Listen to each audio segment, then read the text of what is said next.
روزے کے متعلق عرض کروں گا کہ کن چیزوں سے روزہ فاسد ہو جاتا ہے اور کن چیزوں سے روزہ فاسد نہیں ہوتا، اور اگر اس کے بغیر فعل کے تیل اندر داخل کیا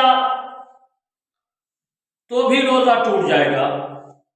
یہ وہی شخصی میں موجود ہے مسئلہ، اور عالمگیری میں بھی یہ مسئلہ موجود ہے۔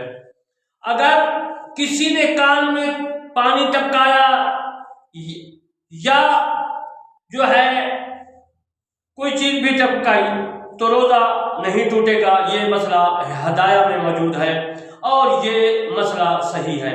یہ وہی شخصی میں بھی موجود ہے، اس نے کہا کہ یہ مسئلہ صحیح ہے۔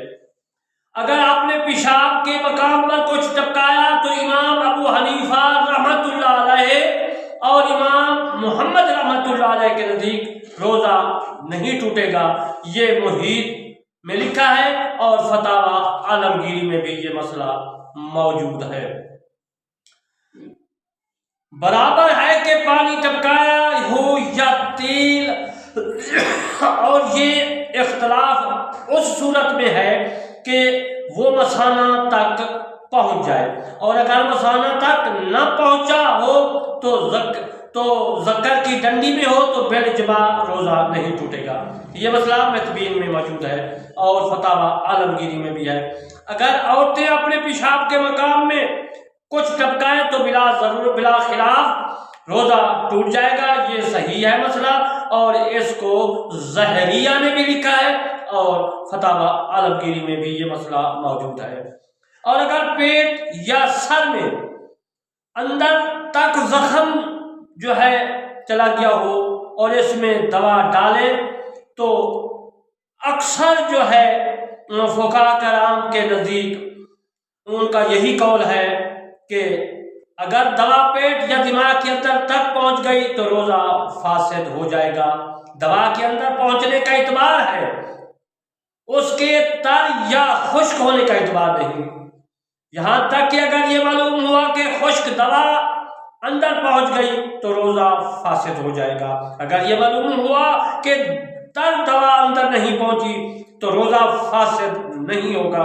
یہ مسئلہ عطابیہ میں بھی موجود ہے اور فتاوی عالمگیری میں بھی یہ مسئلہ لکھا ہے۔ اور اگر ان دونوں میں سے کچھ نہ معلوم ہوا اور دوا تر تھی تو امام ابو حنیفہ رحمۃ اللہ علیہ کے نزدیک روزہ ٹوٹ جائے گا، اس لیے کہ عادت یہی ہے کہ تر دوا اندر پہنچ جاتی ہے، اور صاحبین کے نزدیک نہیں ٹوٹے گا روزہ، اس لیے کہ اندر پہنچنا معلوم نہیں ہوا اور شک میں روزہ نہیں ٹوٹتا۔ اور اگر دوا خشک ہو یا بالاتفاق روزہ نہیں ٹوٹے گا، یہ مسئلہ فتح القدیر نے لکھا ہے اور فتاوی عالمگیری میں بھی موجود ہے۔ اور اگر کسی کے نیزہ یا تیر لگا اور اس کے پیٹ کے اندر ٹوٹ رہا اگر ایک کنارہ تو روزہ اس کا باہر رہا تو وہ روزہ فاسد نہ ہوگا۔ یہ مسئلہ متبیین میں بھی موجود ہے اور فتاوی عالمگیری میں بھی ہے۔ اگر کسی نے گوشت کی بوٹی کو ڈورے سے باندھ کر نکلا پھر اسی وقت نکال لیا تو روزہ نہیں ٹوٹے گا، اور جو چھوڑ دیا تو ٹوٹ جائے گا۔ یہ بدایہ میں لکھا ہے۔ اگر کسی لکڑی کو نگل گیا اور سر اس کا ہاتھ میں ہے اور پھر باہر نکال لیا تو روزہ نہیں ٹوٹے گا، اور اگر لکڑی کو یعنی تمام لکڑی کو نگل گیا تو روزہ ٹوٹ جائے گا۔ یہ مسئلہ خلاصہ اور عالمگیری میں موجود ہے۔ اگر کسی نے اپنے پاخانہ کے مقام میں انگلی داخل کی یا عورت نے اپنے فرج میں انگلی داخل کی تو روزہ نہیں ٹوٹے گا، یہی مسئلہ مختار ہے۔ لیکن اگر وہ پانی یا تیل میں بھیگی ہوئی ہو تو پھر یا پانی یا تیل کے اندر پہنچنے کی وجہ سے روزہ ٹوٹ جائے گا۔ یہ مسئلہ ظاہریہ میں بھی موجود ہے اور عالمگیری میں بھی ہے۔ یہ حکم اسی وقت ہے جب روزہ جو ہے یاد ہو، اور یہ تنبیہ بہتر ہے، اور ضرور یہ ہے کہ اس کو یاد رکھے، اس واسطے کہ ان سب مسئلوں میں روزہ اسی وقت ٹوٹتا ہے کہ جب روزہ یاد ہو، ورنہ روزہ نہیں ٹوٹتا۔ یہ مسئلہ زہدی میں بھی موجود ہے اور یہ مسئلہ فتاوی عالمگیری میں اور ان کے علاوہ باقی فقہ کی معتبر کتابوں میں بھی مسئلہ موجود ہے۔ اگر کسی کی کانت باہر نکل آئے اور وہ روزہ دار ہو تو اس کو چاہیے کہ جب تک اس کو کپڑے سے نہ پوچھ لے، صاف کر لے، تب تک جگہ سے نہ اٹھے تاکہ اس کے اندر پانی داخل ہونے سے روزہ نہ ٹوٹ جائے۔ اور اسی وقت فقہاء کرام نے اسی واسطے فقہاء کرام نے کہا ہے کہ اگر روزہ دار ہو تو استنجا کرنے میں سانس نہ لے۔ یہ محیط سرخسی میں اور فتاوی عالمگیری میں موجود ہے۔ اگر روزہ دار استنجا دیر تک کرے یہاں تک کہ پانی حکنے کے مقام تک پہنچ جائے تو روزہ فاسد ہو جائے گا۔ یہ مسئلہ بحر الرائق میں موجود ہے اور فتاوی عالمگیری میں بھی ہے۔ اگر کسی کی زبردستی کی وجہ سے رمضان کے دن میں مجامت کی تو قضا لازم آئے گی، کفارہ لازم نہیں آئے گا۔ یہ مسئلہ فتاوی قاضی خان اور عالمگیری میں موجود ہے، اسی پر فتویٰ ہے۔ اور اسی طرح اگر عورت نے زبردستی کی تو بھی یہی حکم ہے۔ یہ مسئلہ خلاصہ میں موجود ہے۔ اگر فجر کے طلوع ہونے سے پہلے دخول کیا اور جب صبح کے طلوع ہونے سے کا خوف ہوا تو باہر نکال لیا اور انزال ہو گیا لیکن اس وقت صبح ہو چکی تھی تو اس پر قضا لازم نہ ہوگی۔ اگر بھول کر جماع شروع کیا یا طلوع فجر سے پہلے دخول کیا پھر فجر طلوع ہو گئی یا بھولنے والے کو یاد آ گیا تو اگر فوراً باہر نکال دیا تو صحیح روایت کے موجب روزہ فاسد نہ ہوگا۔ یہ مسئلہ عالمگیری اور فتاوی قاضی خان میں موجود ہے۔ اور اگر اسی وقت پر قائم رہا تو ظاہری روایات کے موجب اس پر قضا اور کفارہ دونوں لازم آئیں گے۔ یہ مسئلہ بدائع اور عالمگیری میں موجود ہے۔ اگر کسی عورت کے منہ یا فرج کو شہوت سے بار بار دیکھا یا ایک مرتبہ دیکھا اور انزال ہو گیا تو روزہ نہیں ٹوٹے گا، اور اسی طرح اگر خیال باندھنے سے انزال ہو گیا تو بھی روزہ نہیں ٹوٹے گا۔ یہ مسئلہ سراج الوہاج اور عالمگیری میں موجود ہے۔ اگر اپنی عورت کے بوسے لینے اور انزال ہو گیا تو روزہ ٹوٹ جاتا ہے، کفارہ لازم نہیں آتا۔ یہ مسئلہ محیط اور عالمگیری میں موجود ہے۔ اور باندھی اور لونڈو کے بوسے سے لینے سے بھی یہی حکم ہے۔ اور عورت اگر اپنے شوہر کے بوسے لے اور تری دیکھے تو روزہ نہیں ٹوٹتا، اور اگر تری نہ دیکھے اور لذت پائے تو امام ابو یوسف رحمۃ اللہ علیہ کے نزدیک روزہ ٹوٹ جائے گا، اور امام محمد رحمۃ اللہ علیہ کا اس میں اختلاف ہے۔ یہ مسئلہ زہدی نے لکھا ہے اپنے کتاب میں، اور عالمگیری نے بھی زہدی سے نقل کر کے اپنی فتاوی عالمگیری میں لکھا ہے۔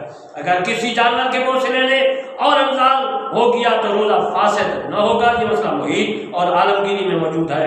اور مساس اور مباشرت اور مصافحت اور معانقہ کا حکم مثل بوسے کے ہے۔ یہ مسئلہ بحر الرائق میں موجود ہے۔ اگر عورت کو کپڑے کے اوپر سے مساس کیا اور انزال ہو گیا تو اگر اس کے بدن کی حرارت معلوم ہوئی تو روزہ فاسد ہو جائے گا، ورنہ روزہ فاسد نہ ہوگا۔ یہ مسئلہ معراج الدرایا اور عالمگیری میں موجود ہے۔ اگر عورت نے شوہر کا مساس کیا اور شوہر کو انزال ہو گیا تو روزہ فاسد نہ ہوگا، اور اگر شوہر نے عورت کو خود اس عمل کی تکلیف دی تھی تو اس میں مشائخ کا اختلاف ہے۔ یہ مسئلہ محیط اور عالمگیری میں موجود ہے۔ اگر کسی جانور کی فرج کو مساس کیا اور انزال ہو گیا تو روزہ فاسد نہ ہوگا۔ یہ مسئلہ سراج الوہاج میں بھی لکھا ہوا ہے اور فتاوی عالمگیری میں بھی موجود ہے۔ اور اگر یا مدعا سے مجامت کی یا فرج کے باہر مجامت کی اور انزال نہیں ہوا تو روزہ فاسد نہ ہوگا، اور اگر ان سب صورتوں میں انزال ہو گیا تو قضا لازم ہوگی، کفارہ لازم نہ آئے گا۔ یہ مسئلہ فتاوی قاضی خان اور فتاوی عالمگیری میں موجود ہے۔ روزہ دار اگر اپنے ذکر کو ہلائے اور انزال ہو جائے تو قضا لازم ہوگی۔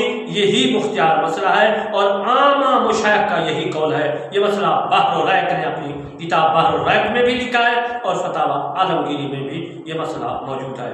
اور اگر اپنے ذکر کو اپنی عورت کے ہاتھ سے ہلوائے اور انزال ہو جائے تو روزہ فاسد ہو جائے گا۔ یہ سراج الوہاج میں بھی لکھا ہے مسئلے کو، اور فتاوی عالمگیری میں بھی آپ مسئلہ دیکھ سکتے ہیں۔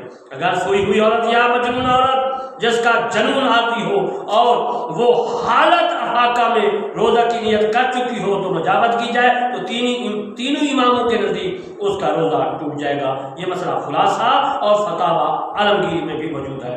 اگر دو عورتیں باہم یعنی دو عورتیں اگر وہ دو عورتیں باہم مساکہ کریں یعنی آپس میں مشغول ہوں اور ان دونوں کو انزال ہو جائے تو ان دونوں کا روزہ ٹوٹ جائے گا ورنہ روزہ نہیں ٹوٹے گا۔ یہ مسئلہ سراج البحار میں بھی موجود ہے اور فتاوی عالمگیری میں بھی یہ مسئلہ موجود ہے۔ اور انزال کی صورت میں کفارہ جو ہے نہ آئے گا، یہ مسئلہ فتح القدیر میں لکھا ہے۔ عزیز المسلم، آج میں نے آپ کو وہ مسائل عرض کیے کہ جن سے روزہ فاسد ہو جاتا ہے اور جن چیزوں سے فاسد نہیں ہوتا۔ انشاءاللہ باقی مسائل میں اور قسط میں عرض کروں گا۔ میں آپ سے ریکویسٹ کرتا ہوں، عرض کرتا ہوں کہ کرمانی ٹی وی 3 کو آپ سبسکرائب کریں اور یہ مسائل جو میں نے عرض کیے ہیں اور عرض کر رہا ہوں تو آپ سبسکرائب کریں گے، دوسروں تک پہنچیں گے، دوسرے کریں گے، تیسرے، اسی طرح مسلسل متواتر کرتے رہیں گے۔ مجھے بھی ثواب ہوگا، آپ کو بھی ثواب ہوگا اور جو بھی کریں گے ان کو ثواب ہوگا۔ تو میں دعا کرتا ہوں اللہ تبارک و تعالی ہم تمام مسلمانوں کو قرآن مجید، فرقان حمید اور فرقہ قرآن کی عبارات پر اور حدیث مبارکہ کی پر پورا عمل کرنے کی توفیق عطا فرمائے۔ آمین ثم آمین وما علینا الا البلاغ۔